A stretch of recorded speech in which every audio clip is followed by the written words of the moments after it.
If peace is achieved between Ukraine and Russia, Kyiv wants security guarantees a ceasefire will hold and they won't be invaded again. This is one of the key issues NATO defence chiefs discussed in a virtual meeting on Wednesday. The military alliance said it was united and reconfirmed their commitment to supporting Ukraine.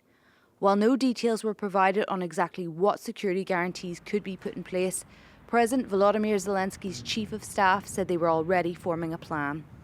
Former NATO officials have suggested options such as an observer force in Ukraine or a reassurance force, but they caution that Russia is not interested in peace because their demands go too far.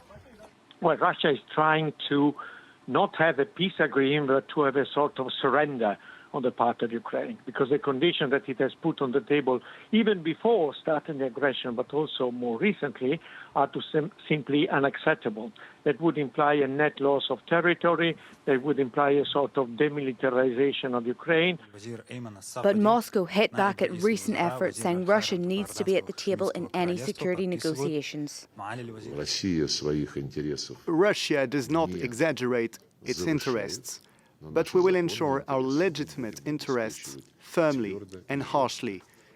And I am sure that the West, and above all the United States, understands perfectly well that seriously discussing security issues without the Russian Federation is a utopia. This is a road to nowhere. The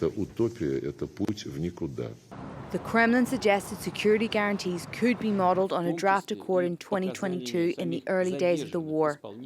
Under the proposal discussed then, Ukraine would have received security guarantees from a coalition of countries, including Russia itself. Kyiv rejected this on the grounds that Moscow would have a veto over any military aid to Ukraine.